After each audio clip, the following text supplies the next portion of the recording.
The CBS Radio Mystery Theater presents...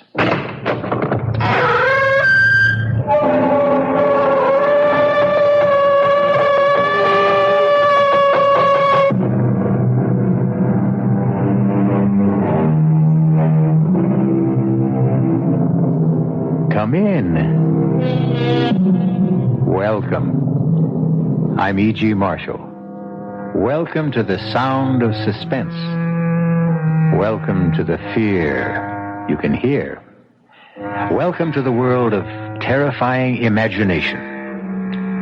The subject of the story you're about to hear is murder. But the subject is also time. We've all heard of killing time.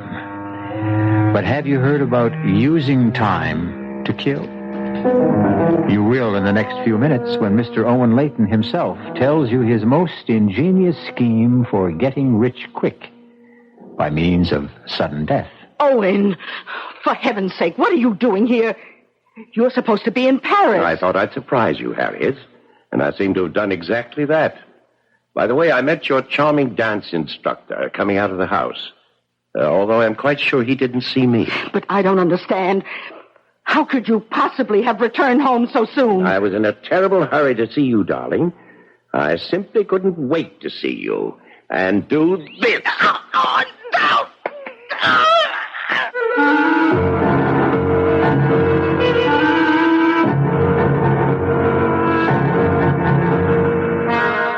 Our mystery drama, Sea of Troubles, was written especially for the Mystery Theater by Henry Slesar and stars Staats Cotsworth.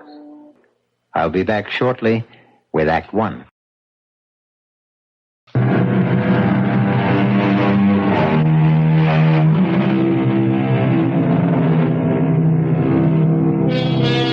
Our spine tingler begins across the sea, in the delightful city of Paris.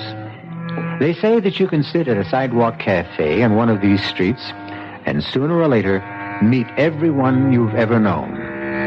Well, now we're going to introduce you to someone who you don't know, but whose acquaintance you'll enjoy making. His name is Owen Layton, and he prefers to tell you his unusual story in his own words. I arrived in Paris at 10 o'clock that morning, but I didn't leave my hotel room until well after 4. I knew my brother Gerald's habits only too well. He'd probably be sleeping until noon. I knew where he would be at 4 p.m., of course, at Patrick's Cafe on the Rue de Montparnasse. Everyone loved Gerald at Patrick's because he was famous for always paying his bills. With my money, of course. Bonjour, monsieur. Bonjour. I chose a table well to the side, but my appearance still attracted considerable attention. And why not? With my rumpled English tweeds, a long gray beard in the style of Ulysses S. Grant, a pair of crutches to keep my monstrously bandaged foot off the Parisian asphalt. Well, I must have been quite a sight. Garçon, un pernod, s'il vous plaît. Très bien, monsieur. Well, what do you know, Owen, for the love of Pete? Hello, Gerald. I'm glad you were able to recognize me under all this hair and bandages. Well, how are you? What's the matter with your foot? Oh, never mind about that. Give me a look at you. I haven't seen my kid brother in over a year. You know something? You look more French than ever. Yeah, come on now. Let's hear about that foot, Owen. And the beard. When did you grow all that shrubbery, huh? Well, I got the idea from you. The last time I was in Paris. This thing? Yeah. This is nothing compared to you. Now, listen, the last time I saw a beard like that, it was on a $50 bill. Yes. I guess it got a little out of hand. I'm thinking of trimming it, as a matter of fact. More like your style. Well, I'll introduce you to my barber. Hey, do me a favor, Gerald. Finish this Pernod for me. I shouldn't be drinking with my foot. Well, what's your foot got to do with it? It's the gout.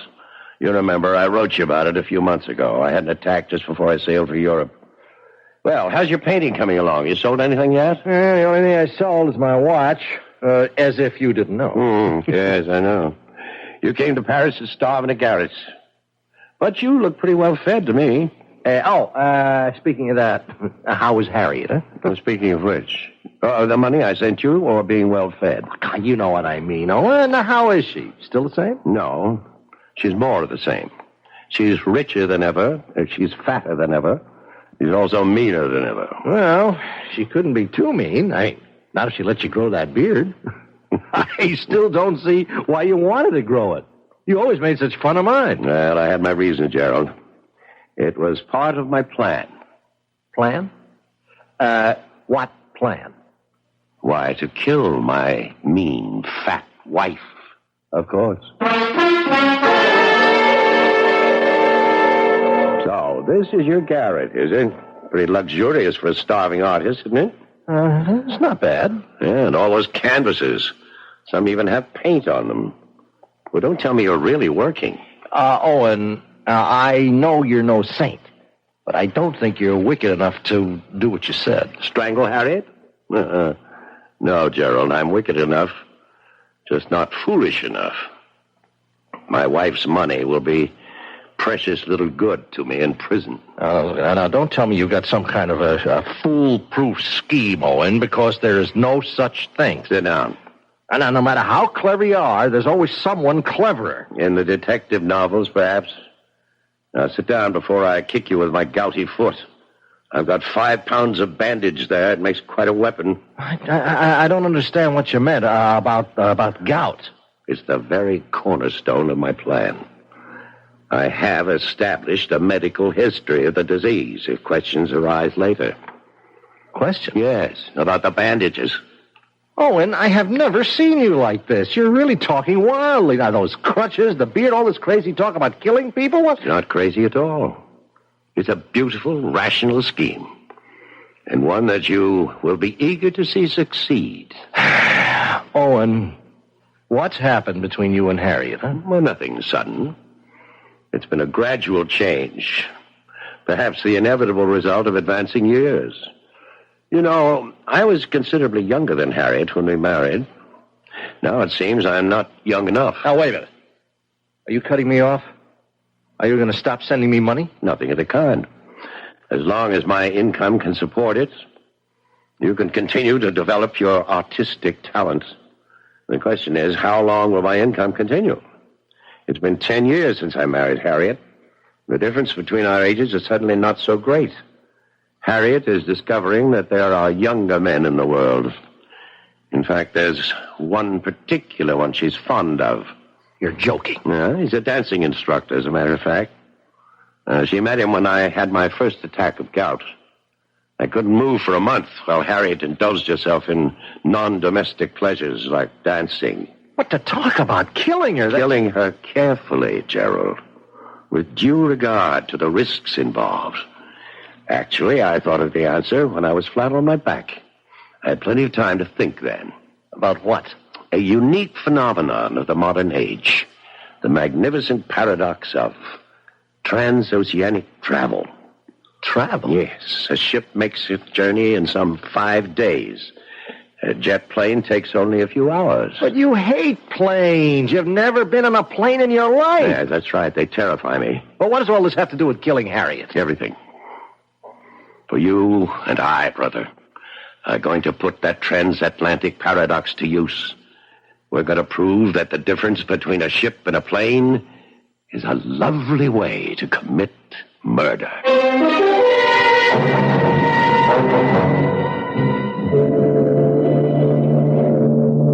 It was almost 2 weeks later that Gerald and I stood on the dock at Le Havre and looked at the trim lines of the SS Empress.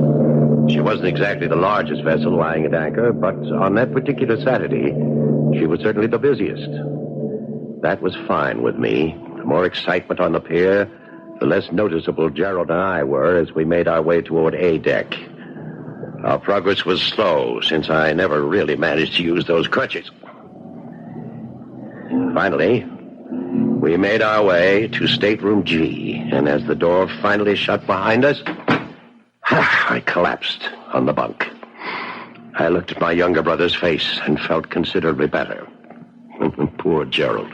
His complexion was so pale white against his reddish beard, now fuller by 2 barbarous weeks. Relax, Gerald. Everything's going to be all right. Well, I wish I had your confidence, Owen. Now, let's take care of the passports first, and then we can call the steward. All right. Here they are. Ah, good. Now, we have to do this very carefully.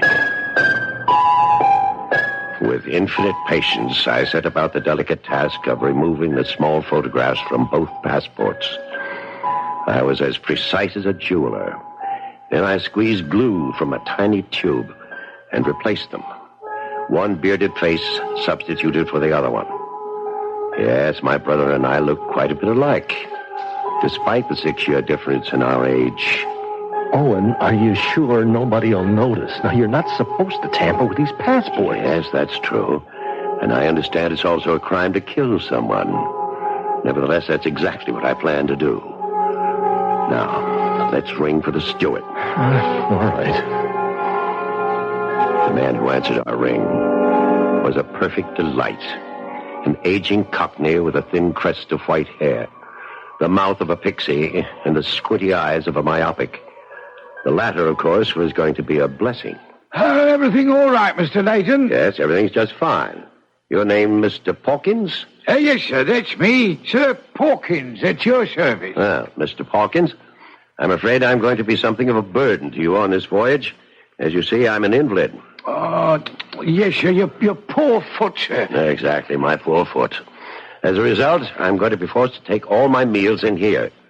So you'll have to arrange matters with the dining steward. I trust that can be arranged. Oh, yes, sir. Don't you worry none about that, sir. Ah, good. Nor will I be spending any time on deck.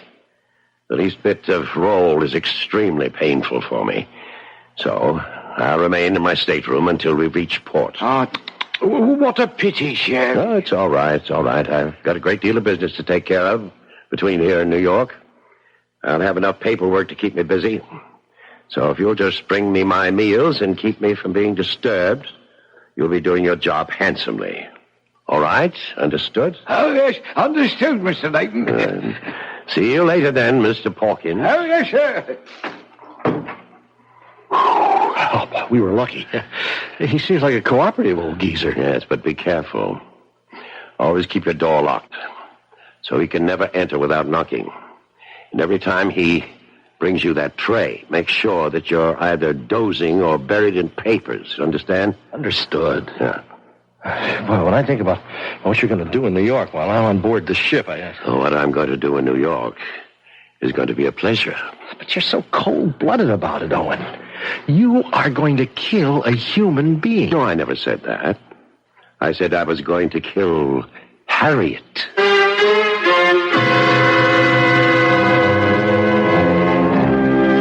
Poor Harriet. There she is in her lavish New York townhouse, thinking about nothing but her dancing lessons, while aboard the SS Empress, 2 men are plotting her demise. Of course, we're not yet certain how Owen Layton plans to get away with murder. Even if he does fly to New York and his brother sails in his place, we'll simply have to wait until I continue shortly with Act 2.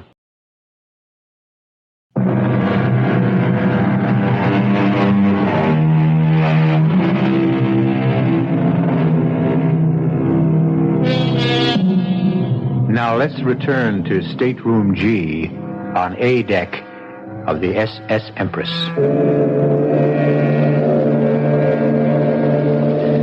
It's almost sailing time. The first all visitors ashore warning has been sounded on all levels of the great ship. But in Stateroom G, of course, the warning has a special significance, because now the visitor has become the passenger, and the passenger has become the visitor. But let Mr. Owen Layton speak for himself. Listen to me, Gerald, and listen very carefully. For Pete's sake, Owen, we've been over this 100 times. But now I'm saying it for the last time. You must do exactly what I've said. Exactly. The smallest variation can cause total disaster. Oh, I promise you, I won't move from the stateroom. I'll be a good little rabbit in my cage. Yes, it's exactly what worries me. Your rabbit-like tendencies. Don't expect me to enjoy it. When I think of all those cute little bunnies strolling around on the deck. Now, just forget they're there, understand? Let me get this bandage off my foot. Oh, 5 days. And don't forget the 6 nights. You'll manage, all right. Won't be any fun, Owen. Yes, and neither would it be any fun to fill gas tanks in Hoboken. Not as much fun as living on the left bank with those Parisian beauties of yours. All right, I know. And don't forget who's really doing the hard work, Junior. Including that plane trip tonight. Oh, for me, that's the worst part of it all. Listen, how high do those bloody things fly? Oh, 30,000 feet, I think. Oh, it's preposterous. There, the bandages off. Now, let's get them on you. By the time the next all ashore sounded, the transformation had been made. The bandages were on my brother's foot, and the crutches were lying snugly beside his bunk. And I was all set to leave. With Gerald's gray tweed coat belted around me, with Gerald's hat on my head, I strolled to the visitors' gangplank and left the SS Empress to its business.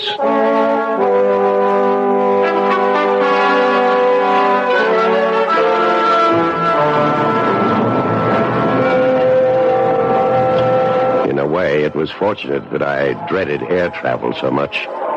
The thought of being carried aloft some 30,000 feet inside the monstrous machine parked at the Gate 7 on Orlick Field was completely engrossing. For this reason, I overcame any nervousness I might have had upon confronting the immigration authority.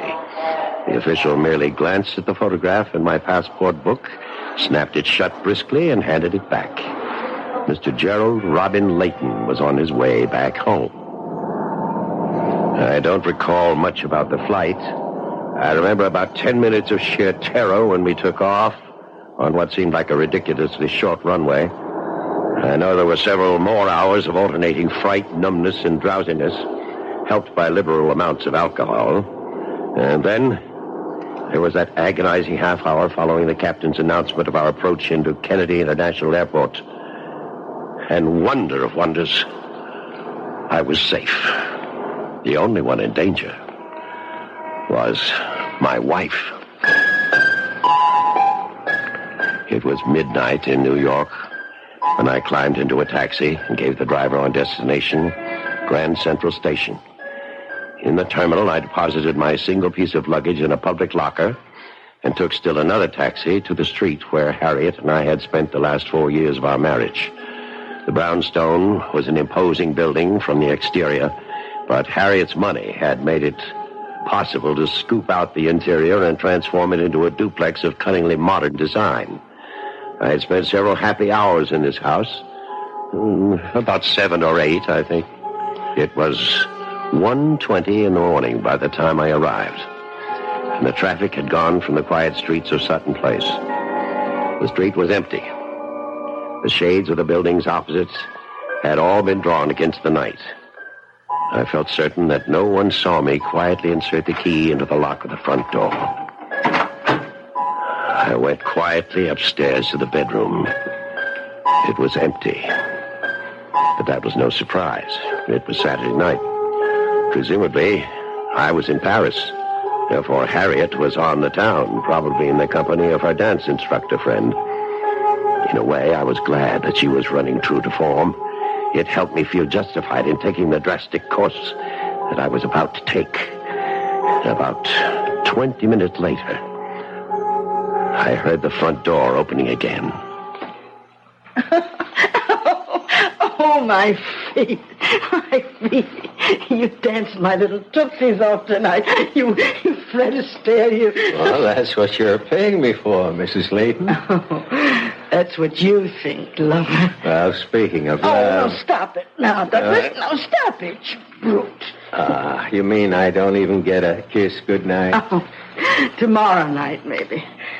Right now, I just want to go to sleep. I thought you looked a bit preoccupied tonight. Is anything wrong? No. Unless you count a cable from my husband. Well, he's still in Paris, isn't he? He sailed on the Empress.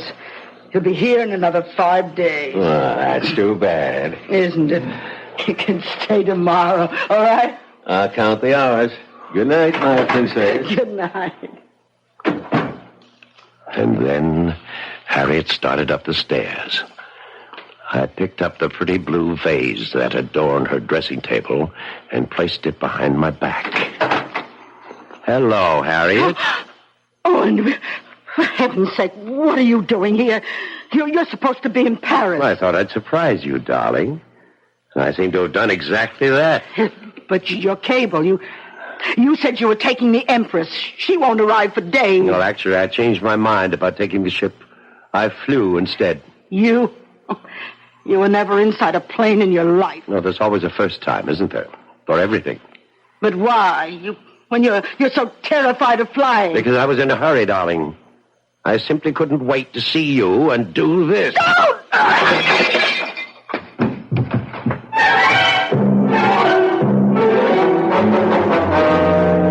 It was a shame about the vase. It cost a small fortune. The really distasteful part came now. As you may have gathered, I'm a man of fastidious taste. But when you have 5 days to lose, you can't afford the niceties. I knew it would be easier to lose myself in a region of the city where the lower depths are at their lowest. And so I discarded my British suit, my Italian loafers, and my continental manners. In an old pair of slacks and heavy wool shirt, I made my way to the Bowery. My first act was to join a shambling, silent line of vagrants outside the clothing relief agency, and I emerged with a costume superior to anything I could have invented. A moth-eaten sweater, a double-breasted jacket with a shredded lining, and 1,000 unironable creases. And then I bought a bottle of Sauterne for 98 cents and rented a bed in a hotel called Miller's for 75 cents a night. And then, the next day, in a steam-filled diner where the coffee tasted like antiseptic, I picked up a mud-stained newspaper from the dirty tile floor.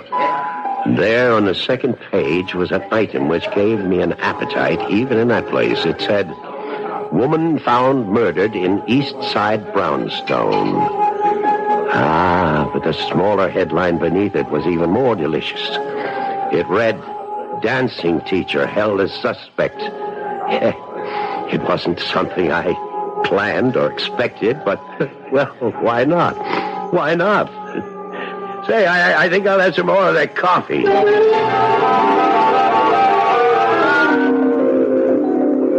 And then the 5 days were over.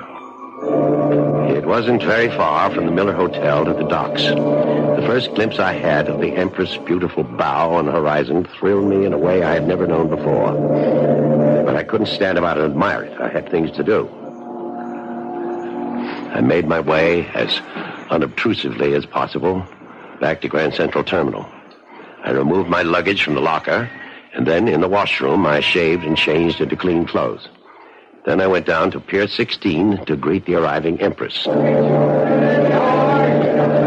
I knew that Gerald would be among the last of the passengers to appear. But then there he was, wearing my green plaid topcoat with a collar pulled around his throat, wearing my Homburg hanging low over his eyes. He was using my crutches, too, and not very well. But with his foot so heavily bandaged, he still made a convincing cripple. Owen, over here. For a minute I didn't think you'd make it. Well, how was it? How did everything go? Fine. Look, when can I get rid of these crutches? They are killing. Never mind the crutches. What about the steward, Mr. Pawkins? Did you see him before you left the ship? No, I managed to avoid him. I didn't even tip him either, just as you said. Good. Now get into that car. This isn't your car, is it? It's a rental car. Now get inside so we can switch clothes. A rental car? Well, weren't you taking the chance? I rented it in your name, Junior. Don't worry about it. You really thought of everything. Owen, I have to give you credit. Well, just give me my clothes and that bandage. And fast. And so we made the switch, as before. By the time I stepped out of the rented automobile, I was dressed in the Homburg and the green plaid coat. And the bandages were back where they had originated. In fact, the crutches seemed like old friends as I hobbled back to the entrance of Pier 16. I spotted the ship's petty officer emerging from the passenger exit. Pardon me, sir. Yes, sir. What can I do for you? Well, it's rather embarrassing. You see, there's a steward that I meant to take care of before I left my stateroom. He was very kind to me. What's his name? Pawkins. He's an old fellow, very nice. I hated to miss him when I left, but somehow I did in all the excitement.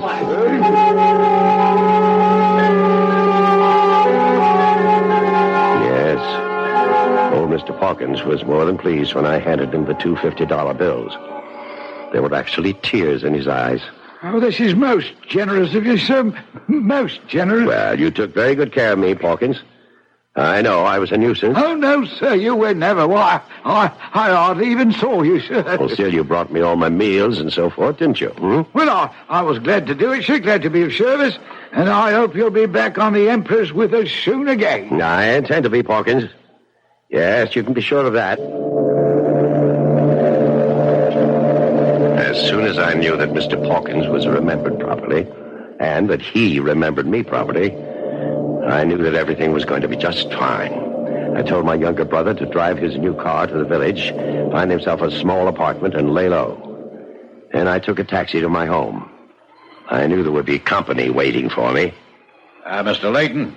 Yes, I'm Owen Layton. Who are you? Name is Lieutenant Farley, Mr. Layton, New York Police Department. Police?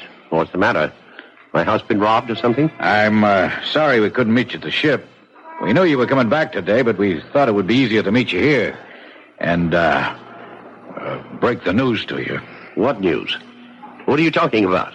Bad news, I'm afraid. Maybe we better go inside. Yes, come in. Of course, I knew exactly what the bad news was going to be. Now all I had to do was to keep from laughing out loud.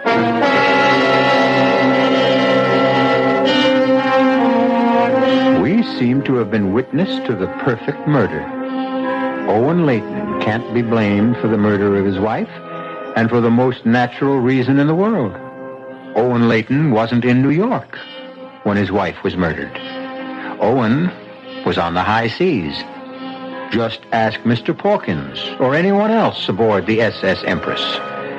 But before we congratulate Mr. Layton on his cleverness, why don't we wait until I return with Act 3?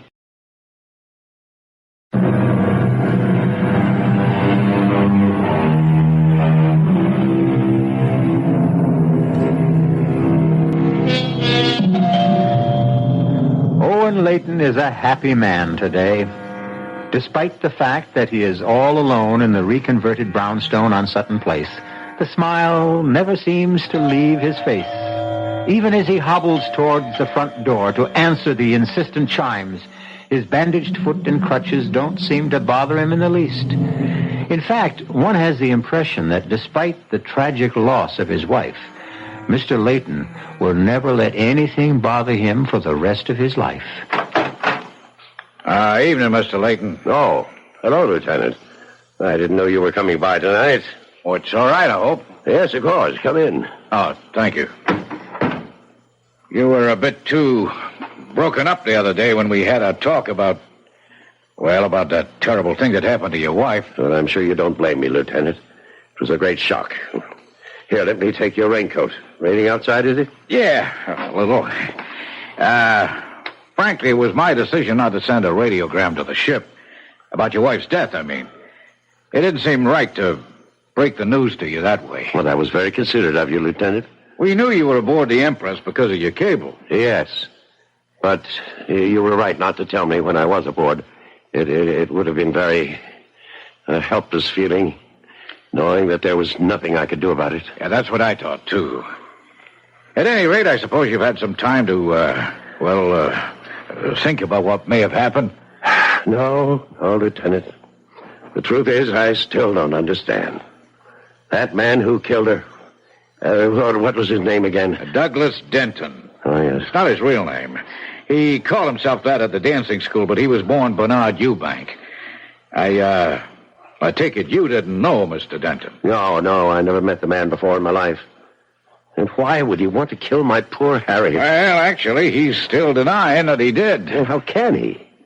From what I read in the newspaper, well, you seem to have caught him red-handed. Well, no, not quite that good. We knew that he'd been, he and your wife had been seeing each other during your visit abroad, and that they'd seen each other that Saturday night she was killed.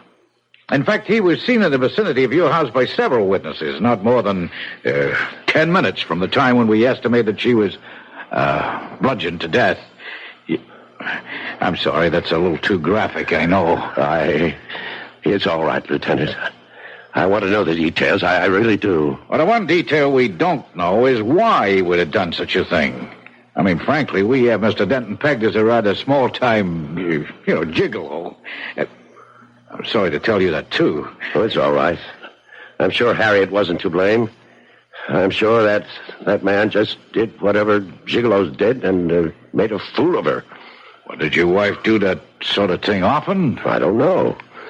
I suppose she's made a few mistakes. Which of us hasn't? Well, now, if you could be more specific... No, Lieutenant. I'm sorry. I want Harriet's killer punished, Lieutenant Farley, but not at the expense of scandalizing my wife. I'm afraid that scandal won't be easy to avoid.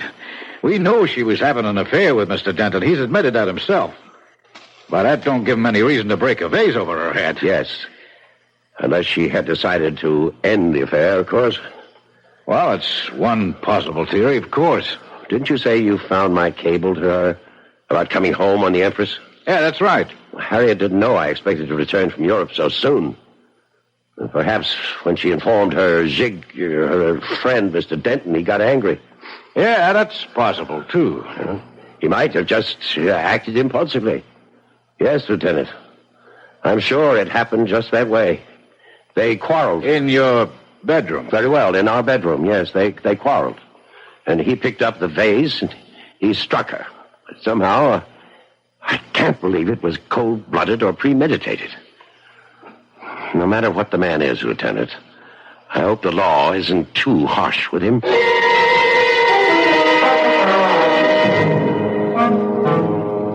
I'll tell you what wasn't easy. It was the waiting. I had to wait for the outcome of 2 legal actions, the verdicts of both the criminal and the probate courts. But I had every confidence that human and fiscal justice would be done. And then, one night, a little more than 2 weeks after my return... Hello? Owen, it's Sheila. I beg your pardon? It's Sheila. Oh, God, I feel terrible not calling you before this, but I just found out what happened. I read the whole thing in the paper, a back issue. Oh, and you poor thing, you must be in a state. Are you sure you're calling the right number? Oh, of course I am. At least that's the number in the telephone book, 815-5555. Well, you certainly have the right number, miss, but I believe you have the wrong party. Oh, come on, stop it. You're the only Owen Layton in the directory. Well, that doesn't mean very much. Hey, what is this? What are you trying to do? Well, I'm simply trying to find out who you are and why you think you know me. Hey, wait a minute. Is there someone there with you? Is that what all the double talk's about? No, I'm alone. Well, then why the big act? Oh, now listen, Owen. I told you not to try any of that shipboard romance stuff on me. I won't stand for it. Did you say shipboard romance? You heard me. I warned you that I wasn't interested in a friendly little kiss at the gangplank kind of stuff. Listen, you're not talking about the ship you mean isn't the Empress. Of course it's the Empress. Gerald, you idiot. Huh? Oh, what did you say? I said, forgive me, I'm just so mixed up about things right now. Well, you can't be so upset that you'd forget about me. Besides, from the way you talked about your wife, she didn't mean a thing to you. Look, Sheila, I can't talk anymore right now. You're not brushing me off that easily. Oh, and I warn you. No, I'm not trying to brush you off. It's just that I'm having visitors, Sheila. Important people, business. All right, tomorrow then. Early tomorrow. I'm not sure I can make it tomorrow either. I may have to go out of town. There are things to settle regarding my wife's estate. Well, there are things to settle, all right. Between us, lover. Oh, God. Dear God, he's ruined everything. Everything.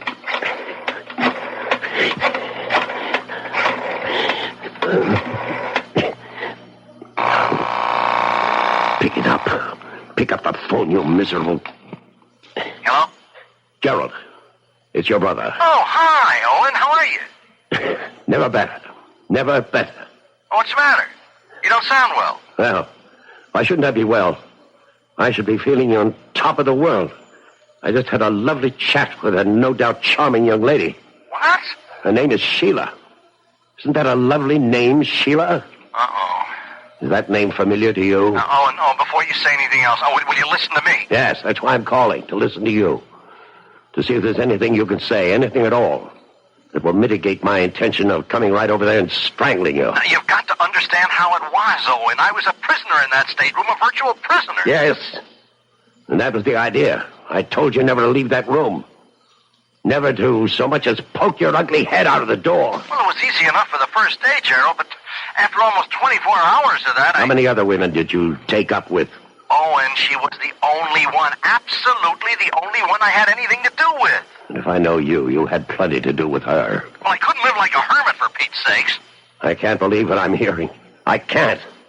You knew how important it was to convince everyone that you were me. But I did that, Owen. I told her I was you. Aye, that was clever. No, she thinks I am you, Owen. Now, look, the fact that she telephoned you tonight, doesn't that prove it? Oh, yes, that proves it completely. Owen, I was really going crazy in that tiny room, so I took just one little stroll on deck one night. Yes, and met Sheila. I swear that I never knew she'd try to get in touch with me. Your girlfriend, Sheila, is in New York right now. She's demanding to see me. You. Me. What I mean is she's read about Harriet's death. She knows that you... she knows that I...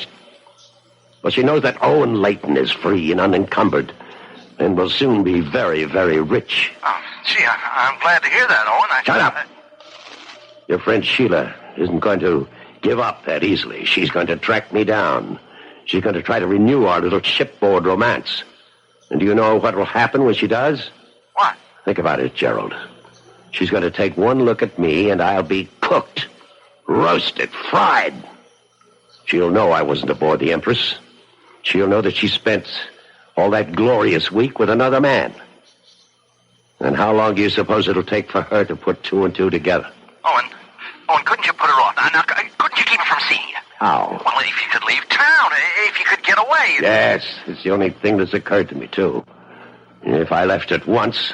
You could always go back to Paris. You always said it's your favorite city. And guess what? I saw in the papers that the Empress is sailing again tomorrow for Le Havre.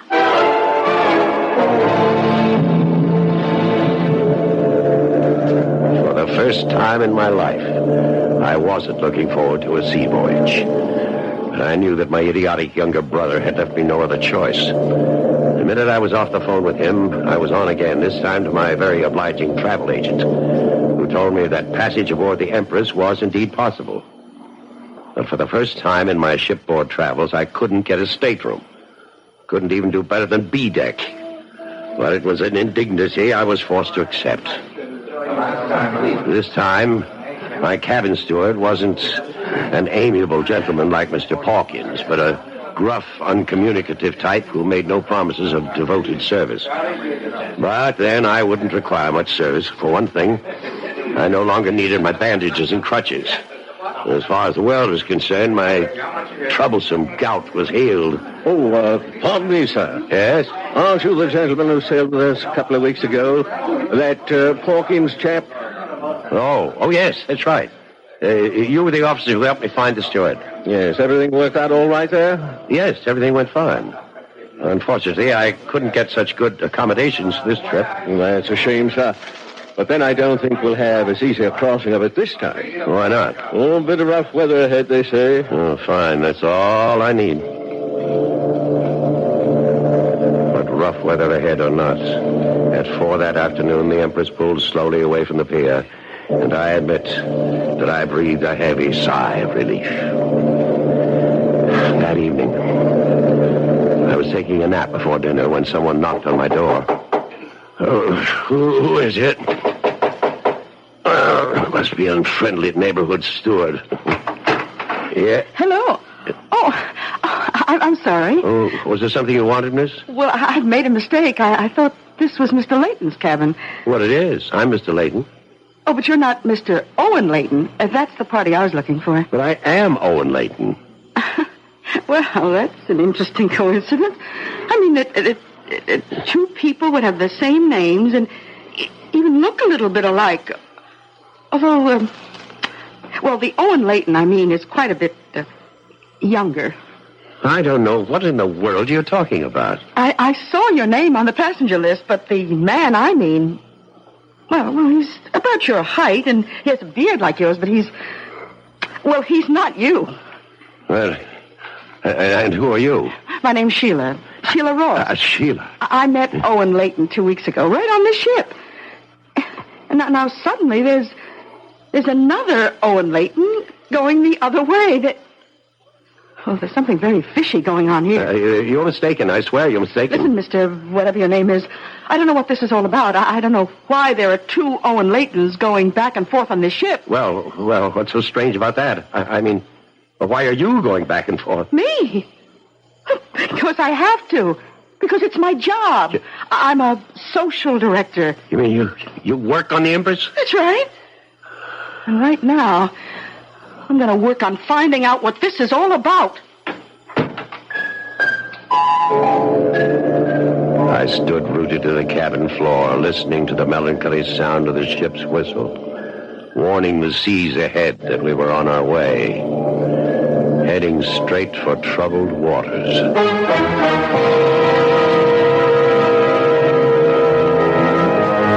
As you have heard, Owen Layton's perfect murder had the customary imperfection. But at least he'll be able to enjoy one last ocean voyage before the authorities send him up the river. Isn't it nice to see justice triumph? Oh, beg your pardon, to hear justice triumph. You'll hear more out of me when I return shortly.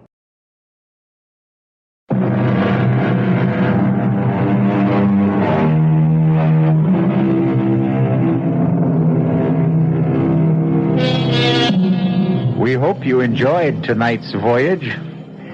We hope you'll be aboard next time the CBS Radio Mystery Theater takes you on a trip to all points mysterious.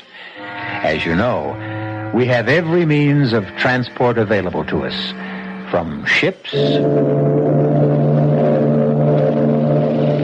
to trains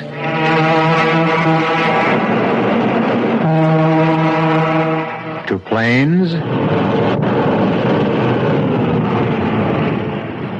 And isn't it wonderful to realize that we didn't use a drop of gas or oil? Our cast included Staats, Cotsworth, Earl Hammond, Bryna Raeburn, Dan Ocko, and Ian Martin. The entire production was under the direction of Himan Brown. And now, a preview of our next tale.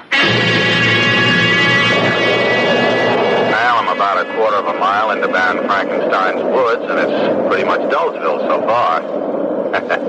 I was just thinking how strange it is. Haven't seen any animals around. Wait a minute. I think I just heard something. Probably a rabbit. I hope. Hey, there it goes again. Weird. Everything's so deathly still, and then suddenly just the faintest whisper of a sound, like something dragging. Hey, who's there? Do you think you're frightening me? Okay, I'll go in after you. The eyes. I can see them glowing. My God, it can't be. Oh, no, it's...